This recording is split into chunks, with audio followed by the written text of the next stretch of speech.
Welcome to this video my dear student. यहाँ पे देख सकते हैं कक्षा 10वीं का यहाँ पे 2023-24 सत्र के लिए यहाँ पे गणित का आपका पेपर है 12 दिसंबर को। इसका पूरा सॉल्यूशन इस वीडियो में देंगे, सभी क्वेश्चंस के आंसर के साथ बताऊंगा, तो आपको वीडियो में बने रहना है। यहाँ पे देख सकते हैं ये सारे क्वेश्चन आपके रहेंगे। तो देखिए, हमने आपको पिछले सब्जेक्ट्स जो आपके पेपर हो चुके हैं उनके लिए क्वेश्चन बताए थे, इसी प्रकार से प्रश्न पत्र लाए थे।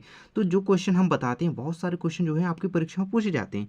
तो आपको अभी से बहुत अच्छी बेहतरीन तैयारी करनी है, तो आपको चैनल से जुड़ जाना है, सब्सक्राइब कर लीजिएगा और हर एक क्वेश्चन का आंसर यहाँ पे ध्यान से सुनना है। मैं क्या बोल रहा हूँ, ध्यान से सुनना है, बिल्कुल सभी क्वेश्चंस के आंसर यहाँ पे कंप्लीट करवा दूंगा, है ना। वीडियो में बने रहेगा। चलिए स्टार्ट करते हैं। ठीक है। तो पहला है दो संख्याओं का गुणनफल 32 है तथा उनका एलसीएम 8 है, तो उनकी एचसीएफ मतलब उनका एचसीएफ क्या होगा।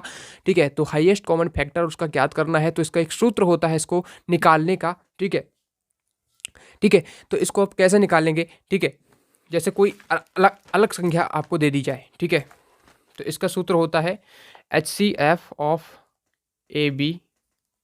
ठीक है, देखिए जैसे एचसीएफ ऑफ ए बी मतलब दो संख्याएं ए और बी होती हैं। एलसीएम ऑफ ए बी, ठीक है, इनका जो गुणनफल है। ठीक है, मतलब ए और बी का जो गुणनफल है, मतलब दो संख्याएं जैसे एक और दो ले ली मान लो अपन ने। ठीक है, तो एक और दो का गुणनफल बराबर होगा इन दोनों के मतलब इन दोनों के गुणनफल के बराबर। ठीक है, H C F of A B into L C M of A B इनके बराबर होता है। तो हमें क्या दिया है, हमें दिया है गुणनफल दिया है 32, मतलब दोनों संख्याओं का गुणनफल 32 दिया है पहले से। ठीक है, और हमें ये भी दिया है कि एलसीएम 8 है। एलसीएम की जगह पर भी 8 रख देना है, गुणा जहीं को तो लगा देना है, मतलब जो का त्यो लगा देना है। एचसीएफ हमें पता नहीं है। ठीक है, अब एचसीएफ क्या निकल कर आएगा, ये पक्षांतर में बटे में पहुंच जाएगा। तो एचसीएफ ऑफ ए भी जो हो जाएगा ये निकल के आ जाएगा हमारा 32/8। ठीक है, कितना आ जाएगा 4। तो 4 आंसर आप देख सकते हैं इसमें किसमें है, ऑप्शन नंबर ए आपका करेक्ट आंसर हो जाएगा। इसी प्रकार से आपको कोई भी अन्य संख्या भी दी जाए तो आप निकाल सकते हैं। ठीक है, तो यहाँ पर कौन सा करेक्ट आंसर हो जाएगा, फर्स्ट वाला 4। ठीक है, अब देखते हैं अगला प्रश्न। यदि द्विघात बहुपद A X square plus B X plus C के शून्यक अल्फा और बीटा हो तो अल्फा प्लस बीटा का मान क्या होगा। देखिए दो याद रखना है, अल्फा प्लस बीटा होता है शून्यकों का योग। ठीक है, तो शून्यकों का योग होता है -b/a, यानी सी वाला आपका करेक्ट आंसर हो जाएगा। यदि इनका मतलब गुणनफल पूछे, जो अल्फा इंटू बीटा पूछे, अल्फा गुणे बीटा पूछे, तो ये हो जाएगा c/a। ठीक है, c/a होता है। ठीक है, याद रखना है। अगला प्रश्न देखिए, तीसरा है। अगला देखिए, a1/a2 बराबर b1/b2 बराबर c1/c2 हो तो रेखिक समीकरण युग में a1x plus b1y plus c1 बराबर 0 तथा a2x plus b2y plus c बराबर 0 का खाली स्थान मतलब क्या होगा। एक अद्वितीय हल होगा, कोई हल नहीं होगा, अनंतता अनेक हल होंगे, इनमें से कोई नहीं। देखिए तीन स्थितियां बताने वाला हूँ, तीन स्थिति से डेफिनेटली आपका सभी जिलों में देखना एक ना एक आएगा। यहाँ पर देखिए a1/a2 बराबर b1/b2 बराबर नहीं c1/c2 हो तो कोई मतलब अद्वितीय हल होता है, मतलब कोई हल नहीं होता है। देखिए अच्छे से बताता हूँ मैं। देखिए a1/a2 बराबर है b1/b2 बराबर है c1/c2। इस स्थिति में होते हैं अनंततः अनेक हल। ठीक है, अनंततः अनेक हल। ठीक है, तो इस वाले प्रश्न का आंसर हो जाएगा अनंततः अनेक हल सी वाला। यदि यहां पर ऐसा होता है a1/a2 बराबर नहीं b1/b2, ठीक है, ये वाली स्थिति बनती है तो इसका अद्वितीय हल होता है। ठीक है, तीनों याद रखना है क्योंकि कभी भी प्रश्न कोई भी बन सकता है, अद्वितीय हल होता है।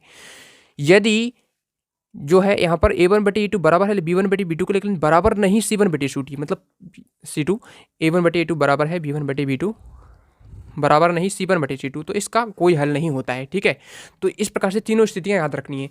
समीकरण x square plus x minus 1 बराबर 0 के मूलों की प्रकृति क्या होगी। तो याद रखिएगा स्टूडेंट, देखिए x square plus x minus 1, यहाँ पर हमें क्या करना होता है, विभक्त कर निकालना होता है। ठीक है, जब विभक्त कर हम निकालेंगे तो इसमें डी निकालना होता है b² माइनस 4ac से। तो इसका जो डी मतलब b² माइनस 4ac से निकाल देंगे तो इसका जो आंसर हो जाएगा, ठीक है, इसमें क्या हो जाएगा आपका वास्तविक और भिन्न मूल होंगे। ठीक है, तो देखिए इस प्रकार से इसका बी वाला ऑप्शन हो जाएगा। अगला देखते हैं। देखिए सभी प्रश्न हम देखेंगे, थोड़ा धैर्य रखिए आप। ठीक है, क्योंकि मैं थोड़ा समझा के बता रहा हूँ ना, तो थोड़ा टाइम लग रहा है। देखिए 3, 6, 9 खाली स्थान का कौन सा पद 27 है, तो इसमें आपको कौन सा पद 27 है ये बताना है। तो इसको कैसे निकालते हैं, ठीक है, तो इसको कैसे निकालेंगे तो इसको देख लेते हैं हम। तो देखिए जैसे कि हमें देखिए निकालना है यहाँ पर 3, 6, 9 का कौन सा पद 27 है, तो हम लगा लेंगे, एक सूत्र होता है an बराबर a plus n minus 1 into D. ठीक है, जहाँ पर हमारा ए एन कौन सा है, इसमें दिया है 27, तो ए एन की जगह पर हमें पूरा टोटल 27 लिखते हैं बराबर। ए क्या है इसमें देखिए, ए यानी प्रथम पद होता है, तो प्रथम पद इसमें 3 दिया है तो 3 लिख देंगे, प्लस एन है, एन हमें पता नहीं है कि कौन सा पद है, तो पद तो हमें पता नहीं है, तो एन को ज्यों का त्यों लिखा रहने देंगे, -1 जो का त्यों। अब डी क्या है इसमें देखिए, डी यानी होता है आपका इसमें सारबंता। सारबंता क्या है 6, इनके बीच में कितना अंतर है, तो 6 में से 3 घटा देंगे, दूसरे पद में से पहला घटा देंगे, मतलब 3 आ जाएगा सारबंतर। ठीक है, अब देखिए इसको सॉल्व करेंगे, 27 लिखेंगे ज्यों का त्यों बराबर 3 प्लस 3 का गुणा होगा एन में, तो 3n हो जाएगा, माइनस 3 एकम 3।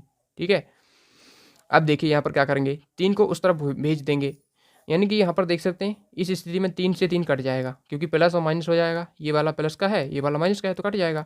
अब 27 के बराबर में 3n बचा है। ठीक है, तो 3n बराबर 27, इसको ऐसे भी लिख सकते हैं, तो n बराबर क्या हो जाएगा 27/9, यानी 9 मतलब 3, तो 3 9 जा मतलब 27 मतलब 9 आ जाएगा इसका, मतलब 9वां। तो इसमें सी आंसर जो है उसका करेक्ट आंसर हो जाएगा। ठीक है, तो इस प्रकार से आपको याद रखना है कि इसका कैसे निकालते हैं, यदि कोई और भी क्वेश्चन आए तो आपसे बनना चाहिए। ठीक है, तो इसका सी वाला करेक्ट आंसर हो जाएगा।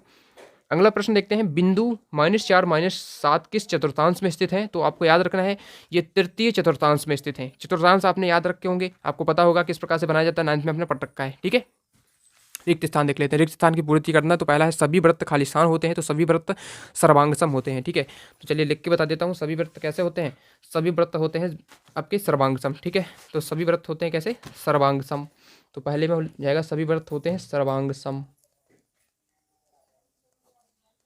दूसरा देख लीजिए, दूसरा प्रश्न क्या पूछ रहा है, किसी वृत्त की स्पर्श रेखा उसे खाली स्थान बिंदु पर प्रतिच्छेद करती है, तो किस पर मतलब किस बिंदु पर प्रतिच्छेद करती है, तो इसका लिख लेंगे आप यहाँ पर एक बिंदु पर। ठीक है, एक बिंदु पर प्रतिच्छेद करती है किसी वृत्त की स्पर्श रेखा, जैसे कि आपने वृत्त बनाया, इस पर कोई स्पर्श रेखा ऐसी बना दी, तो देखिए एक बिंदु को एक बिंदु पर ही प्रतिच्छेद कर रही है, मतलब ठीक है, तो यहाँ पर आप इस प्रकार से समझ सकते हैं। देखिए थर्ड क्वेश्चन देख लीजिए, यदि आर और एल क्रमशः शंकु के आधार की त्रिज्या एवं शंकु का तिर्यक ऊंचाई है, तो शंकु का वक्र पृष्ठ क्या होगा, तो शंकु के वक्र पृष्ठ का यहाँ पर क्या होता है, पाई आर एल होता है। ठीक है, पाई आर एल, ठीक है, ये होता है शंकु का वक्र पृष्ठ, याद रखिएगा। चौथा प्रश्न अपना क्या है, चौथा प्रश्न हो जाता है यहाँ पर, प्रथम 5 प्राकृतिक संख्याओं का समांतर माध्य क्या होगा, तो प्रथम 5 प्राकृतिक संख्या क्या होती हैं, 1 होती है, 2 होती है, 3 होती है, 4 होती है, 5 होती है। प्राकृतिक संख्या यानी कि प्राकृत संख्या जो होती है 1 से शुरू होती है, इनका सबको जोड़ देना है पर 5 से भाग दे देंगे। ठीक है, तो हमारा समांतर माध्य निकल आएगा 5 4 9 3 12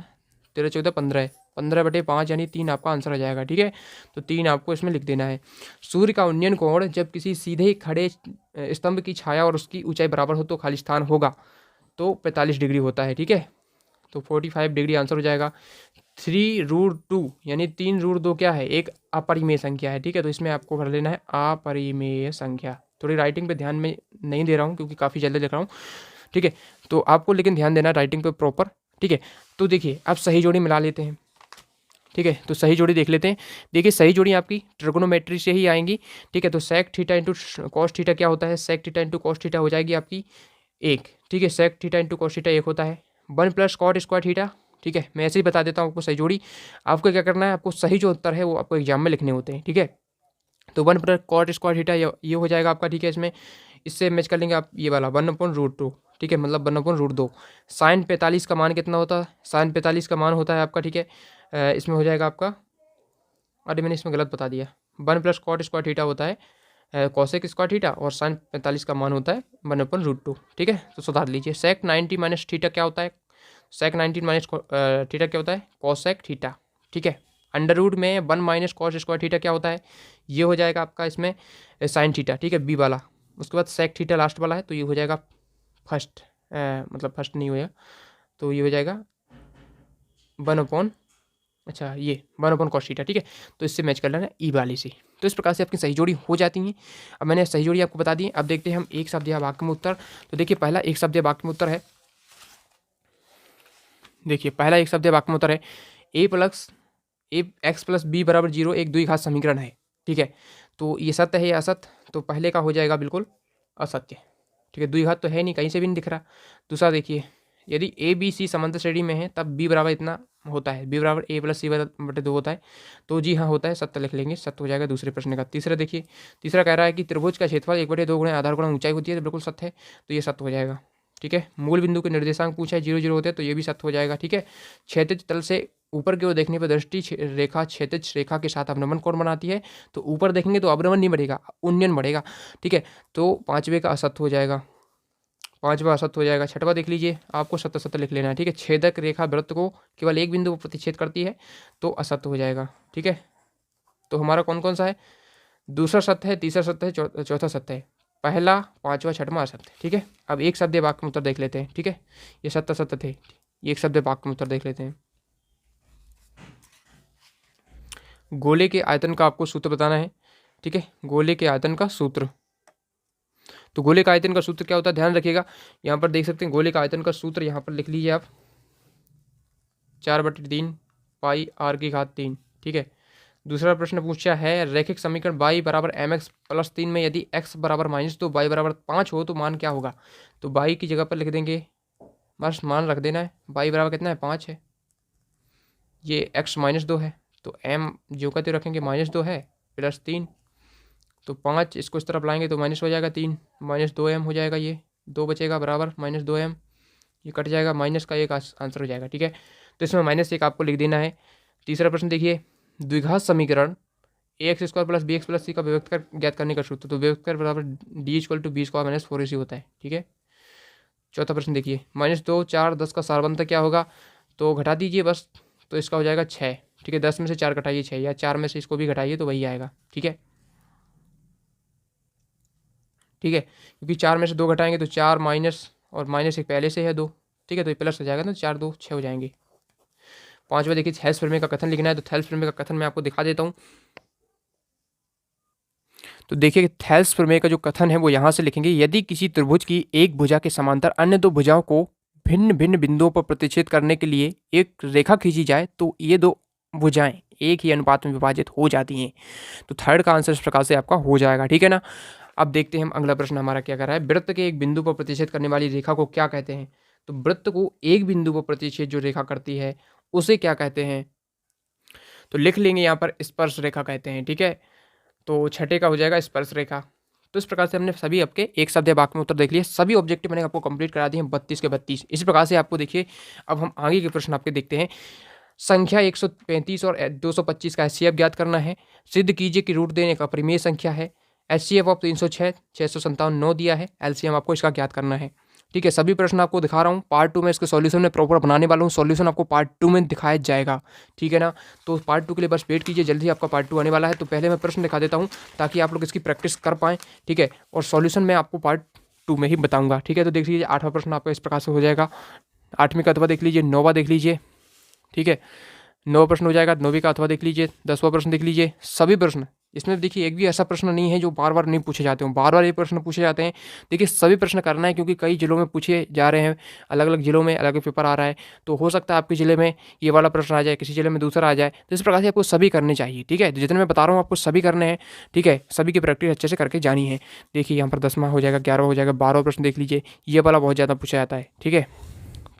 13वां प्रश्न देख लीजिए, आपका यहाँ पर हो जाएगा, ठीक है। सॉल्यूशन में पार्ट 2 बनाने वाला हूँ, उसमें सॉल्यूशन पार्ट 2 में हम देखेंगे, ठीक है। 14वां प्रश्न देख लीजिए, 15 हो जाएगा आपका, 16 हो जाएगा, यहाँ से 17 हो जाएगा। इसका PDF डाउनलोड करना है, लिंक डिस्क्रिप्शन में मिल जाएगी, वहाँ से इसका PDF भी आप डाउनलोड कर पाएंगे वेबसाइट का, ठीक है। तो PDF भी आप यहाँ पर डाउनलोड कर पाएंगे इसका। उसके बाद देखिए 18वां प्रश्न आपको हो जाएगा यहाँ से, ठीक है। 19वां प्रश्न यहाँ से हो जाएगा, 20वां प्रश्न हो जाएगा आपका, 21वां ये हो जाएगा, ठीक है। टोटल आपके 23 प्रश्न पूछे जाने हैं। 22वां प्रश्न देख लीजिए, यहाँ से हो जाएगा, इसमें आपको प्राप्त अंकों का माध्य ज्ञात करना है, ठीक है। तो इस प्रकार से 22वां प्रश्न हो जाएगा।